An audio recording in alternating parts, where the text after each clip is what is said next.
Сәлем достар, көбіне біз қайтыс болған адамның қайтып тірілуін фильм, кинолардан көп көреміз. Алайда бұндай жағдайлар шын өмірде де болады екен. Біз бүгін сіздерге қайтыс болып қайтып тірілген адамдарды көрсететін боламыз. Видеомызды бастамас бұрын дәл қазір лайк басып, арнамызға тіркеліп қойыңыз. Сол кезде біздің қызықты видеоларымызды ешқашан жіберіп алмайтын боласыздар. Ендеше біз видеомызды бастай берейік. Фагилия Мухамедзянова атты адамды дәрігерлер жақындарына өлді деп айтты. Ал сосын оның жақындары оны жерлеп біткеннен кейін табыттың ішіндегі адам қатты дауыспен айқайлап жіберді. Ол адамның тірі екенін білген жақындары табыттың ішіндегі адамды алып бірден ауруханаға апарды. Бірақ Фагилия Мухамедзянова жүрегі шыдамай 24 минуттың ішінде тағы қайтыс болды.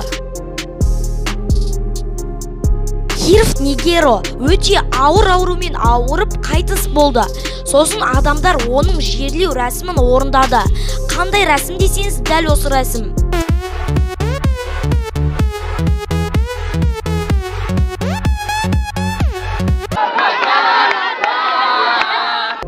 Бұл рәсімді барлығы білетін шығар.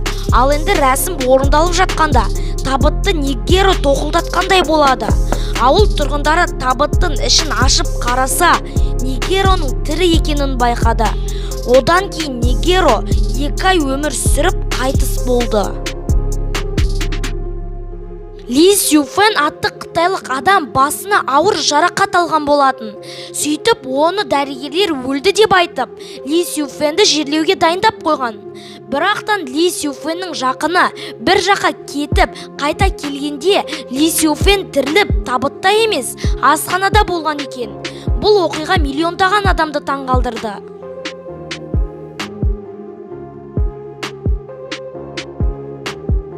Мэтью Уолл. Бұл оқиға Британияның кішкентай қалашығында болды. Осы қалашықтағы кейбір адамдар екінші Мэтью Уоллдың жерлеуіне келген болатын. Бір кезде Мэтью Уоллдың табыты құлап қалды. Ал сол уақытта Мэтью Уолл тіріліп кетті.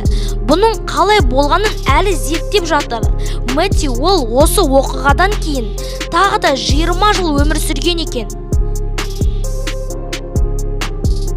Карлос Камеха көлік апатына ұшырап, дәрігерлер оны қайтыс болды деп айтты. Ал сосын оны жерлеп жатқанда денесіне қан барып оянып кетті. Дәрігерлер Карлос Камеханы қайтадан тексергенде, Карлос Камеха жай ғана есінен танып қалған екен.